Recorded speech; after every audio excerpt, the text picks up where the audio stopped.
Hi friends, welcome back to Rangu channel. ಇವತ್ತು ನಂದು simple day ಆಗಿತ್ತು. ಸೊ ಅದು ಹೇಗಿತ್ತು ಅಂತ ನೋಡಿ. ಹೆಲ್ದಿ ಡ್ರಿಂಕ್ಸ್ಗೆ ಆಮ್ಲಾ ಜ್ಯೂಸ್ ಮಾಡ್ಕೊತಾ ಇದ್ದೀನಿ. ಆಮ್ಲಾ ಜ್ಯೂಸ್ಗೆ ಫಸ್ಟು ನೀರು ಬಿಸಿ ಮಾಡ್ಕೊತಾ ಇದ್ದೀನಿ. ನೀರು ಬಿಸಿಗೆ ಸ್ವಲ್ಪ ಕರಿಬೇವು ಹಾಕಿ ಬಿಸಿ ಮಾಡ್ಕೊತಾ ಇದ್ದೀನಿ. ಇದು ಬಿಸಿ ಆದಮೇಲೆ ಆಮ್ಲಾ ಪೌಡರ್ನ ಹಾಕ್ಕೊಂಡು ಕುಡಿಯೋದಷ್ಟೇ. ಕರಿಬೇವು ಹಾಕಿ ಕುದಿಸ್ಕೊಂಡಿದ್ದೀನಿ. ಇದನ್ನು ಶೋಧಿಸ್ಕೊತೀನಿ ನಾನು. ಈಗ ಇದಕ್ಕೆ ನಿಂಬೆ ಹಣ್ಣು ಸ್ವಲ್ಪ ಮತ್ತು ಆಮ್ಲಾ ಪೌಡರ್ ಆ್ಯಡ್ ಮಾಡಿದ್ರೆ ಆಮ್ಲಾ ಜ್ಯೂಸ್ ರೆಡಿ ಆಗೋಯ್ತು. ಆಮ್ಲ ಕುದಿಸಲ್ಲ. ಅಂದರೆ ಎನಿ ಟೈಮ್ ಆಮ್ಲ ಪೌಡರ್ ಸಿಗೋಲ್ಲ ಅಂದ್ಬಿಟ್ಟು ನಾನು ಊರಿಂದ ತಂದು ಒಣಗಿಸ್ಬಿಟ್ಟು ಪೌಡ್ರ್ ಮಾಡಿ ಇಟ್ಕೊಂಡ್ಬಿಟ್ಟಿದ್ದೀನಿ. ಸೊ ಅದಕ್ಕೆ ಏನು ಮಾಡ್ತಾಯಿದ್ದೀನಿ, ಈಗ ಇದನ್ನು 1/4 ಟೀ ಸ್ಪೂನ್ ತೊಗೊತಾ ಇದ್ದೀನಿ. ನೋಡಿ, 1/4 ಟೀ ಸ್ಪೂನ್ ತೊಗೊಂಡು ಇದಕ್ಕೆ ಆ್ಯಡ್ ಮಾಡ್ಕೊಳ್ಳೋದು. ಅದಾದಮೇಲೆ ಇದಕ್ಕೇ ಹಾಫ್ ಲಿಂಬು. ಸೊ ಅದಕ್ಕೆ ನಾನು ಬೆಳಗ್ಗೆ ಇವತ್ತು ಇದು ಲೆಮನ್ ವಾಟರ್ ತೊಗೊಂಡಿಲ್ಲ, ಇದೇ ಆಗಿಬಿಡುತ್ತೆ ಅಂತ ನೀಟಾಗಿ ವಿತ್ ಲೆಮನ್ ಸ್ವಲ್ಪ ಜಾಸ್ತಿನೇ ತೊಗೊತಿಲ್ಲ ಅಲ್ಲ ಅಂತ ಈ ಥರ ನೀಟಾಗಿ ಮಿಕ್ಸ್ ಮಾಡ್ಕೊಬೇಕು. So ready. ಈಗ ತಿಂಡಿಗೆ ರೆಡಿ ಮಾಡ್ಕೊಳ್ಳೋಣ ಅಂದ್ಬಿಟ್ಟು ಅನ್ನಕ್ಕೆ ಇಟ್ಟಿದ್ದೀನಿ. ಅಂದರೆ ಇವತ್ತು ನನ್ನ ಫೇವ್ರೇಟು ಮತ್ತು ನನ್ನ ಅಳಿಯನ ಫೇವ್ರೇಟ್ ಇಬ್ಬರಿಗೂ ನಿಂಬೆಹಣ್ಣು ಚಿತ್ರಾನ್ನ ಅದನ್ನೇ ಮಾಡ್ಕೊತಾ ಇದ್ದೀವಿ. ಸೊ ಚಿತ್ರಾನ್ನ ಗೊಜ್ಜು ಮಾಡ್ಕೊತಾ ಇದ್ದೀನಿ ಇವತ್ತು ತಿಂಡಿಗೆ. ಸೊ ಕೆಲವರಿಗೆ ನಿಂಬೆಹಣ್ಣು ಚಿತ್ರಾನ್ನ ಇಷ್ಟ ಆಗುತ್ತೆ, ಕೆಲವರಿಗೆ ಇಷ್ಟ ಆಗಲ್ಲ. ನನಗೆ ಚಿತ್ರಾನ್ನ ಫೇವ್ರೇಟು. ನಿಂಬೆಹಣ್ಣು ಚಿತ್ರಾನ್ನ ಆಗಿರ್ಬೋದು, ಟೊಮೊಟೊ ಚಿತ್ರಾನ್ನ ಆಗಿರ್ಬೋದು ಫೇವ್ರೇಟ್. ಅದಕ್ಕೆ ಮಾಡ್ಕೊತಾ ಇದ್ದೀನಿ. ನನ್ನ ಅಳಿಯಂಗೂ ಕೂಡ ಫೇವ್ರೇಟ್, ಅದಕ್ಕೋಸ್ಕರ. ಈಗ ಸ್ವಲ್ಪ ಸಾಸಿವೆ ಹಾಕ್ಕೊತಾ ಇದ್ದೀನಿ. ಆಲ್ಮೋಸ್ಟ್ ಅಲ್ಲಿ ಎಲ್ಲರಿಗೂ ಚಿತ್ರಾನ್ನ ಹೇಗೆ ಅಂತ ಗೊತ್ತು. ಕೆಲವರು ಈರುಳ್ಳಿ ಹಾಕ್ಕೊಂಡು ಮಾಡ್ಕೊತಾರೆ. ಇಲ್ಲಿ ನಾನು ಈರುಳ್ಳಿ ಹಾಕ್ತಾಯಿಲ್ಲ. ನನಗೆ ಈರುಳ್ಳಿ ಹಾಕಿ ಮಾಡಿರೋ ನಿಂಬೆಹಣ್ಣು ಚಿತ್ರಾನ್ನ ಅಷ್ಟು ಇಷ್ಟ ಆಗಲ್ಲ. ಈರುಳ್ಳಿ ಹಾಕ್ತೇನೆ ಪ್ರಸಾದಕ್ಕೆ ಅಂತ ಮಾಡ್ತಾರಲ್ಲ, ಆ ಚಿತ್ರಾನ್ನ ನಂಗೆ ತುಂಬ ಇಷ್ಟ. ಸೊ ಇವತ್ತು ಅದೇ ರೀತಿ ಮಾಡ್ಕೊತಾ ಇರೋದು. ಇವತ್ತೇ ಅಂತಲ್ಲ, ನಾನು ನಿಂಬೆಹಣ್ಣು ಚಿತ್ರಾನ್ನ ಮಾಡಿದಾಗೆಲ್ಲ ಹೀಗೆ ಮಾಡೋದು. ಸೊ ಸಾಸಿವೆ ಹಾಕಾಯಿತು. ಸಾಸಿವೆ ಸ್ವಲ್ಪ ಜೀರಿಗೆ ಹಾಕೊಂಡ್ಮೇಲೆ ಸ್ವಲ್ಪ ಕರಿಬೇವು ಹಾಕ್ತಾಯಿದ್ದೀನಿ. ಕಡಲೆಬೇಳೆ ಸ್ವಲ್ಪ, ಅದಾದ್ಮೇಲೆ ಸ್ವಲ್ಪ ಕಡಲೆಕಾಯಿ ಬೀಜ. ಇಲ್ಲಿ ಕಡಲೆಕಾಯಿ ಬೀಜ ನಮಗಿಷ್ಟ, ಸ್ವಲ್ಪ ಜಾಸ್ತಿನೇ ಹಾಕ್ಕೊತೀನಿ ನಾನು. ನೋಡಿ, ಈ ರೀತಿ ಸ್ವಲ್ಪ ಕೆಂಪಗಾದ್ಮೇಲೆ ಈಗ ಕಾಯಿ ತುರಿ ಹಾಕ್ಕೊಬೇಕು. ಕಾಯಿ ತುರಿ ನೀಟಾಗಿ ತುರ್ಕೊಂಡು ಹಾಕ್ತಾ ಇದ್ದೀನಿ. ಕಾಯಿ ಹಾಕ್ಕೊಂಡು ನೀಟಾಗಿ ಈ ಥರ ತಿರ್ಸ್ಕೋಬೇಕು. ನಾನು ಇಲ್ಲೇನು ಎಡವಟ್ಟು ಮಾಡ್ಕೊಂಡಿದ್ದೀನಿ ಅಂದರೆ ಹಸಿಮೆಣ್ಸಿಕಾಯಿ ಹಾಕಿಲ್ಲ ಅರ್ಜೆಂಟಲ್ಲಿ. ಸೊ ಈಗ ಸ್ವಲ್ಪ ಹಸಿಮೆಣ್ಸಿಕಾಯಿ ಬೇರೆ ಇದರಲ್ಲಿ ಬಾಡಿಸ್ಕೊಂಡು ಇದಕ್ಕೆ ಮಿಕ್ಸ್ ಮಾಡ್ಕೊತೀನಿ. ಅರ್ಜೆಂಟಲ್ಲಿ ಏನು ಹಾಕ್ತಾಯಿದ್ದೀನಿ ಅನ್ನೋದೇ ಗೊತ್ತಾಗ್ತಾಯಿಲ್ಲ. ನೋಡಿ, ಈ ಚಿಕ್ಕಿದ್ರಲ್ಲಿ ಒಗ್ಗರಣೆ ಹಾಕ್ತೀವಲ್ಲ, ಅದರಲ್ಲಿ ಹಸಿಮೆಣ್ಸಿಕಾಯಿನ ಹುರಿದ್ಬಿಟ್ಟು ಈಗ ಅದಕ್ಕೆ ಮಿಕ್ಸ್ ಮಾಡ್ಕೊತೀನಿ. ಈಗ ಇದು ಹುರ್ಕೊಂಡೈತೆ, ಈಗ ಅದಕ್ಕೆ ಸೇರಿಸ್ಕೊತೀನಿ.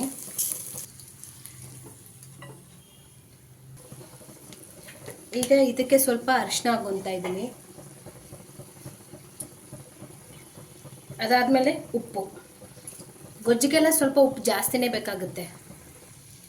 ಉಪ್ಪು ಹಾಕಾಯಿತು. ಉಪ್ಪು ಹಾಕಿದ್ಮೇಲೆ ಕೊತ್ತಂಬರಿ ಸೊಪ್ಪು, ಅದಾದಮೇಲೆ ನಿಂಬೆಹಣ್ಣು ರಸ ಹಾಕ್ಬಿಟ್ರೆ ಇದು ರೆಡಿ. ನಾನಿಲ್ಲಿ ಸ್ಟವ್ ಆಫ್ ಆದಮೇಲೆ ನಿಂಬೆಹಣ್ಣು ಹುಳಿ ಹಾಕ್ಬಿಟ್ಟು ತಿರುಗಿಸ್ಬಿಡ್ತೀನಿ. ಇಲ್ಲಿಗೆ ಗೊಜ್ಜು ರೆಡಿ. ಚೆನ್ನಾಗಿರುತ್ತೆ, ತುಂಬಾ ಚೆನ್ನಾಗಿರುತ್ತೆ. ಕೆಲವರಿಗೆ ಈರುಳ್ಳಿ ಹಾಕಿ ಇಷ್ಟ ಆಗುತ್ತೆ, ಕೆಲವರಿಗೆ ಈರುಳ್ಳಿ ಹಾಕದೆ ಇಷ್ಟ ಇರುತ್ತೆ. ಒಂದ್ಸರಿ ಈ ರೀತಿ ಟ್ರೈ ಮಾಡಿ ನೋಡಿ. ಅಂದರೆ ಈರುಳ್ಳಿ ಹಾಕ್ಕೊಂಡು ತಿನ್ನೋರು ಈ ರೀತಿ ಟ್ರೈ ಮಾಡಿ ನೋಡಿ, ಚೆನ್ನಾಗಿರುತ್ತೆ. ಸಿಂಪಲ್, ಕ್ವಿಕ್, 10 ನಿಮಿಷಕ್ಕೆ ಆಗೋಗ್ಬಿಡುತ್ತೆ. ಮಾರ್ನಿಂಗ್ ಬ್ರೇಕ್ಫಾಸ್ಟು ಚಿತ್ರಾನ್ನ ರೆಡಿಯಾಗಿದೆ. ಹೇಗಿದೆ ಸರ್ ಚಿತ್ರಾನ್ನ? ಹಾಂ, ನಿನ್ನ ಫೇವ್ರೇಟ್ ಅಲ್ವಾ? ನಂತರ ಇದೆ. ಇವನ್ನೆಲ್ಲ ಹೇಳೋದು ತುಷಾರ್ ಡೈಲಾಗು. ನನಗೂ ಅವನಿಗೂ ತುಂಬಾ ಫೇವ್ರೇಟು ಚಿತ್ರಾನ್ನ, ಅದಕ್ಕೋಸ್ಕರ ಚೆನ್ನಾಗಿದೆ ಅಂತಲೇ ಹೇಳೋದು. ಈ ಸೀರಿಯಸ್ಸಾಗಿ ಚೆನ್ನಾಗೇ ಇದೆ, ಸೂಪರಾಗಿದೆ ಅಲ್ಲ ರಜಾ? ಮಾರ್ನಿಂಗೆಲ್ಲ ತಿಂಡಿ ಆಯಿತು, ಮಧ್ಯಾಹ್ನದ ಊಟ ಆಯಿತು. ಅದಾದಮೇಲೆ ಇವತ್ತು ಶುಕ್ರವಾರ ಆಗಿರೋದ್ರಿಂದ ಶುಕ್ರವಾರದ ಪೂಜೆ ಮಾಡ್ಕೊಳ್ಳೋಣ ಮುಸ್ಸಂಜೆದು ಅಂದ್ಬಿಟ್ಟು ರೆಡಿ ಮಾಡ್ಕೊತಾ ಇದ್ದೀನಿ. ಇವತ್ತು ಅರ್ಲಿ ಮಾರ್ನಿಂಗ್ ಪೂಜೆ ನಾನು ಶುಕ್ರವಾರ ಮಾಡ್ಕೊಳ್ಳೋಕ್ಕಾಗಲಿಲ್ಲ. ಅದಕ್ಕೋಸ್ಕರ ಸಾಯಂಕಾಲ ನೀಟಾಗಿ ಹೊಸ್ಲಿಗೆಲ್ಲ ಕುಂಕುಮ ಇಟ್ಟು, ರಂಗೋಲಿ ಇಟ್ಟು, ತುಳಸಿ ಕಟ್ಟೆಗೆಲ್ಲ ಕುಂಕುಮ ಎಲ್ಲ ಇಟ್ಟು ನೀಟಾಗಿ ರೆಡಿ ಮಾಡ್ಕೊತಾ ಇದ್ದೀನಿ. ಶುಕ್ರವಾರ ಅಂದರೆ ಎಲ್ಲರಿಗೂ ಗೊತ್ತು, ಅದರಲ್ಲೂ ಹೆಣ್ಮಕ್ಳಿಗೆ ಗೊತ್ತು. ಶುಕ್ರವಾರ ಅಂದರೆ ಪೂಜೆಗೆ ತುಂಬಾ ಲೇಟ್ ಆಗುತ್ತೆ, ಪ್ರತಿಯೊಂದನ್ನು ರೆಡಿ ಮಾಡ್ಕೊಬೇಕಾಗುತ್ತೆ. ಇಲ್ಲಿ ಸ್ಟವ್ ಮೇಲೂ ರಂಗೋಲಿ ಹಾಕ್ಕೊಂಡು ಅರಿಶಿನ ಕುಂಕುಮ ಎಲ್ಲ ಇಟ್ಕೊತಾ ಇದ್ದೀನಿ. ಯಾಕಂದರೆ ಅಡುಗೆ ಮಾಡಿದಾಗೆಲ್ಲ ಗಲೀಜಾಗಿರುತ್ತಲ್ವ, ಅದಕ್ಕೆ ಒರೆಸ್ಬಿಟ್ಟು ನೀಟಾಗಿ ರಂಗೋಲಿ ಹಾಕಿ ಅದಾದಮೇಲೆ ರೆಡಿ ಮಾಡ್ಕೊತಾ ಇದ್ದೀನಿ. ಶುಕ್ರವಾರ ಆಗಿರೋದ್ರಿಂದ ದೇವಿಗೆ ಪೂಜೆ ಮಾಡ್ತೀನಿ. ನನಗೆ ದೇವಿ ಅಂದರೆ ತುಂಬಾ ಇಷ್ಟ. ದೇವಿ ಬುಕ್ಕಿಟ್ಟು ನಾನು ಪೂಜೆ ಮಾಡ್ತೀನಿ ಪ್ರತಿ ಶುಕ್ರವಾರ ಮಂಗಳವಾರ. ಅದಕ್ಕೆಲ್ಲ ಹೂ ಮುಡಿಸ್ಕೊಂಡು ನೀಟಾಗಿ ಎಲ್ಲ ರೆಡಿ ಮಾಡಿಕೊಂಡು ಪೂಜೆ ಕೂತ್ಕೊತಾ ಇದ್ದೀನಿ. ಪೂಜೆ ಕೂತ್ಕೊಂಡು ಶುಕ್ರವಾರದ ಪೂಜೆ ಮುಗಿಸೋಷ್ಟರಲ್ಲಿ ಮಿನಿಮಮ್ 1/4 ಗಂಟೆ ಆದರೂ ಬೇಕಾಗುತ್ತೆ. ಯಾಕಂದರೆ ಧೂಪ ಎಲ್ಲ ಹಾಕಿ ತುಪ್ಪದ ಬತ್ತಿ ಹಚ್ಚೋಕ್ಕೆ ಲೇಟ್ ಆಗುತ್ತೆ. ಸೊ ಶುಕ್ರವಾರ, ಶನಿವಾರ, ಮಂಗಳವಾರ ಈ ರೀತಿ ಮನೆ ಪೂರ್ತಿ ಧೂಪ ಹಾಕ್ತೀನಿ. ಧೂಪ ಎಲ್ಲ ಹಾಕಿ ಸ್ವಲ್ಪ ಪಾಸಿಟಿವ್ ಎನರ್ಜಿ ಅಂದ್ಬಿಟ್ಟು ಅಷ್ಟೇ, ಇನ್ನೇನಲ್ಲ. ಧೂಪ ಎಲ್ಲ ಹಾಕ್ಬಿಟ್ಟು ನೀಟಾಗಿ ಮಂಗಳಾರತಿ ಮಾಡ್ಕೊತೀನಿ.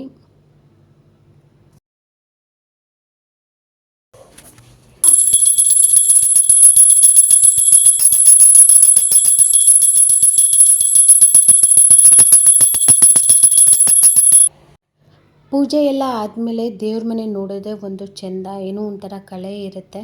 ಪೂಜೆ ಎಲ್ಲ ಆಯಿತು.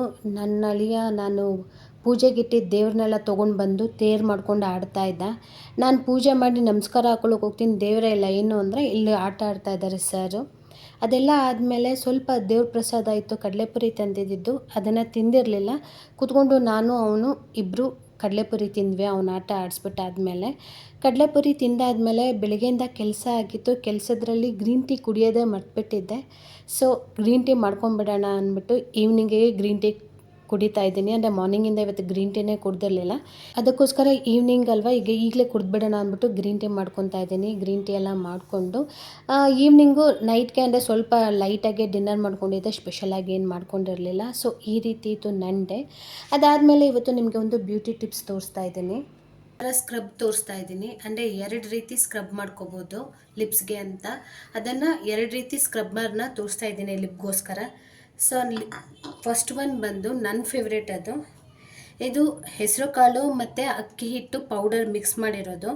ಅದನ್ನು ಸ್ವಲ್ಪ ಹಾಕ್ಕೊಬೇಕು. ಅಂದರೆ ನಿಮಗೆ ಲಿಪ್ಸ್ಗೆ ಎಷ್ಟು ಬೇಕೋ ಅಷ್ಟು ಹಾಕ್ಕೊಬೇಕು.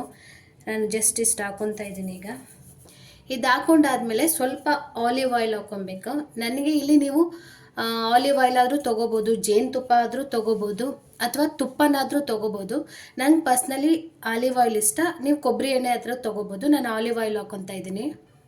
ಸ್ವಲ್ಪ ಹಾಕ್ಕೊಬೇಕು ಆಲಿವ್ ಆಯಿಲು. ಅಂದರೆ ಅದು ಜಸ್ಟ್ ಒದ್ದೆ ಆಗಬೇಕಂದ್ರೆ ಸ್ವಲ್ಪ ಪೇಸ್ಟ್ ಆಗೋ ರೀತಿ ಹಾಕ್ಕೊಬೇಕಷ್ಟೆ. ಸೊ ನೋಡಿ, ಇದನ್ನು ಇದರಲ್ಲಿ ನೀಟಾಗಿ ಮಿಕ್ಸ್ ಮಾಡಬೇಕು. ನೋಡಿ, ಹಿಂಗೆ ಪೇಸ್ಟ್ ಆಗಬೇಕಷ್ಟೇ ಅದು. ನೋಡಿ ಇಷ್ಟೇ. ಅಂದರೆ ತುಂಬ ತೆಳು ಬೇಡ. ತುಂಬ ತೆಳು ಆಗಿಬಿಟ್ರೆ ಅಷ್ಟು ಚೆನ್ನಾಗಿರಲ್ಲ. ಈ ರೀತಿ ಇರಬೇಕು. ಇದನ್ನು ತಗೊಂಡು ಲಿಪ್ ಮೇಲೆ ಹಚ್ಬಿಟ್ಟು ನೀಟಾಗಿ ಜೆಂಟಲ್ ಮಸಾಜ್ ಕೊಡಬೇಕು. ಅಂದರೆ ತೀರಾ ಉಜ್ಜಬಾರ್ದು ಜೋರಾಗಿ ತುಟಿಗೆ. ಸ್ಕಿನ್ಗಾಗಲಿ ತುಟಿಗಾಗಲಿ ನೀಟಾಗಿ ಈ ಥರ ಸ್ಕ್ರಬ್ ಮಾಡಿದ್ರೆ ಎಷ್ಟು ನೀಟಾಗಿ ಸ್ಕ್ರಬ್ ಆಗುತ್ತೆ ಅಂದರೆ ತುಂಬಾ ಚೆನ್ನಾಗಾಗುತ್ತೆ. ಇದು ನನಗೆ ಪರ್ಸ್ನಲ್ ಫೇವ್ರೇಟು. ಯಾಕಂದರೆ ನೀವು ಸಕ್ಕರೆ ಹಾಕ್ಕೊಂಡು ಸ್ಕ್ರಬ್ ಮಾಡ್ತೀವಲ್ಲ, ಸಕ್ಕರೆಗಿಂತ ತುಂಬಾ ಚೆನ್ನಾಗಾಗುತ್ತೆ. ಸಕ್ಕರೆ ಅಲ್ಲಲ್ಲೇ ಕೂರೋದು ಇಲ್ಲ, ಅದು ಸ್ಕ್ರಬ್ ಆಗಲ್ಲ ಸಕ್ಕರೆ. ಇನ್ನು ನೀವು ಬೇಕಾದ್ರೆ ಸಕ್ಕರೆನ ತರಿಯಾಗಿ ರುಬ್ಬಿಟ್ಟು ಮಾಡಿಕೊಂಡ್ರೆ ಅದು ಪೌಡ್ರ್ ಆಗುತ್ತೆ. ಬಟ್ ಅದಕ್ಕಿಂತ ಇದು ಬೆಟರು. ನೋಡಿ ಎಷ್ಟು ನೀಟಾಗಿ ಸ್ಕ್ರಬ್ ಆಗುತ್ತೆ ತುಟಿಗೆ ಅಂದರೆ ತುಂಬಾ ಚೆನ್ನಾಗಿ ಸ್ಕ್ರಬ್ ಆಗುತ್ತೆ. ಸೊ ಇದೊಂದು. ನೆಕ್ಸ್ಟ್ ಇನ್ನೊಂದು ಥರ ಸ್ಕ್ರಬ್ ಅಂದರೆ ಸ್ವಲ್ಪ ಸಕ್ಕರೆ ತೊಗೊಳ್ಳೋದು. ನೋಡಿ, ಸ್ವಲ್ಪ ಸಕ್ಕರೆ ತೊಗೊಳ್ಳೋದು. ಇದಕ್ಕೂ ಅಷ್ಟೇ ನೀವು ಯಾವ್ದು ಬೇಕಾದ್ರೂ ಯೂಸ್ ಮಾಡ್ಬೋದು, ತುಪ್ಪ ಏನು ಬೇಕಾದರೂ ಯೂಸ್ ಮಾಡ್ಬೋದು. ಬಟ್ ನಾನು ಆಲಿವ್ ಆಯಿಲ್ನೇ ಯೂಸ್ ಮಾಡ್ತೀನಿ, ನನಗೆ ಇಷ್ಟ ಆಗುತ್ತೆ ಅದಕ್ಕೋಸ್ಕರ. ಸ್ವಲ್ಪ ಅಂದರೆ ಇದು ಅಷ್ಟೇ ಸ್ವಲ್ಪ ಹಾಕ್ಕೊಬೇಕು. ಸ್ವಲ್ಪ ಹಾಕ್ಕೊಂಡು ನೀಟಾಗಿ ಮಿಕ್ಸ್ ಮಾಡಿಕೊಂಡು ನೋಡಿ ಈ ರೀತಿ ಆಗುತ್ತೆ. ಇದನ್ನು ತಗೊಂಡು ತುಟಿ ಮೇಲೆ ಹಚ್ಬಿಟ್ಟು ನೀಟಾಗಿ ಉಜ್ಜೋದು. ಸೀರಿಯಸ್ಸಾಗಿ ಹೇಳ್ತೀನಿ, ಈ ಸೆಕೆಂಡ್ ರೆಮಿಡಿಗಿಂತ ಫಸ್ಟ್ ರೆಮಿಡಿ ಸೂಪರ್ ಆಗಿದೆ. ನೀವು ಹೆಸರು ಕಾಳು ಅದೆರಡ ಮಿಕ್ಸೇ ಇರಬೇಕು ಅಂತೇನಿಲ್ಲ. ನೀವು ಅಕ್ಕಿ ಹಿಟ್ಟಿದ್ರೂ ಅಕ್ಕಿ ಹಿಟ್ಟಿಗೆ ತುಪ್ಪ ಅಥವಾ ಜೇನು ಅಥವಾ ಆಲಿವ್ ಆಯಿಲು ಇಲ್ಲ ಕೊಬ್ಬರಿ ಎಣ್ಣೆ ಹಾಕ್ಬಿಟ್ಟು ನೀಟಾಗಿ ಮಸಾಜ್ ಮಾಡಿ ನೋಡಿ. ಆಮೇಲೆ ನೀವೇ ಹೇಳ್ತೀರಾ ಹೇಗಿತ್ತು ಅಂತ. ಅಕ್ಕಿ ಹಿಟ್ಟಿಗೆ ಸ್ವಲ್ಪ ತುಪ್ಪ ಹಾಕ್ಕೊಂಡು ಅಥವಾ ಹನಿ ಹಾಕ್ಕೊಂಡು ಮಸಾಜ್ ಮಾಡಿ ನೋಡಿ. ಈ ಸೆಕೆಂಡ್ ರೆಮಿಡಿಗಿಂತ ಫಸ್ಟ್ ರೆಮಿಡಿ ಸೂಪರ್ ಆಗಿದೆ. ಇಲ್ಲ ನನಗೆ ಈ ಥರ ಇಷ್ಟ ಆಗುತ್ತೆ ಸಕ್ಕರೆದು ಅಂದ್ರೂ ನೀವು ಈ ಥರನೂ ಮಾಡ್ಕೋಬೋದು. ಇದನ್ನು ವಾರದಲ್ಲಿ ನೀವು 2 ಸರಿ ಮಾಡಬೇಕಾಗುತ್ತೆ. 2 ಸರಿ ಮಾಡೋದ್ರಿಂದ ತುಟಿಲಿ ಏನು ಟ್ಯಾನ್ ಆಗಿರುತ್ತೆ ಅದೆಲ್ಲ ಹೋಗ್ಬಿಟ್ಟು ಪಿಂಕಾಗಿ ಕಾಣಿಸುತ್ತೆ. ಇಲ್ಲ 2 ಟೈಮ್ಸ್ ಮಾಡಲ್ಲ, ಡೈಲಿ ಮಾಡೋರು ಮಾಡ್ಬೋದು, ಇಲ್ಲ ಅಂದರೆ ವೀಕ್ಲಿ ಟ್ವೈಸು ಮಾಡೋರು ಮಾಡ್ಬೋದು. ನಿಮಗೆ ಹೇಗೆ ಅನುಕೂಲನೋ ಹಾಗೆ ಮಾಡ್ಬೋದು. ಬಟ್ ಸ್ಕ್ರಬ್ ಮಾತ್ರ ಮಾಡೋದು ತುಂಬಾ ತುಟಿಗೆ ಒಳ್ಳೆಯದು. ಸ್ಕ್ರಬ್ ಅವಾಗವಾಗ ಮಾಡ್ತಾ ಇರಬೇಕು. ಅದು ಜಾಸ್ತಿನೇ ಆಗಬಾರ್ದು, ಕಮ್ಮಿನೂ ಆಗಬಾರ್ದು. ನೋಡಿಕೊಂಡು ನಿಮ್ಗೆ ಹೇಗೆ ಅನಿಸುತ್ತೆ, ವಾರದಲ್ಲಿ 2 ಸರಿನಾ, ವಾರದಲ್ಲಿ 1 ಸರಿನಾ ಮಾಡ್ಕೊಳ್ಳಿ ಅಂತ ಹೇಳ್ತಾ, ಈ ವ್ಲಾಗ್ ಏನಾದರೂ ನಿಮ್ಗೆ ಇಷ್ಟ ಆದರೆ ಲೈಕ್ ಮಾಡಿ, ಶೇರ್ ಮಾಡಿ, ಕಮೆಂಟ್ ಮಾಡಿ. ನನ್ನ ಚಾನಲ್ನ ಸಬ್ಸ್ಕ್ರೈಬ್ ಮಾಡ್ಕೊಂಡು ನೋಡಿ. ಚಾನಲ್ನ ಸಬ್ಸ್ಕ್ರೈಬ್ ಮಾಡ್ಕೊಂಡು ನೋಡಿದ್ಮೇಲೆ ಬೆಲ್ ಬಟನ್ನ ಪ್ರೆಸ್ ಮಾಡೋದು ಮರಿಬೇಡಿ ಅಂತ ಹೇಳ್ತಾ ಥ್ಯಾಂಕ್ ಯು, ಬಾಯ್.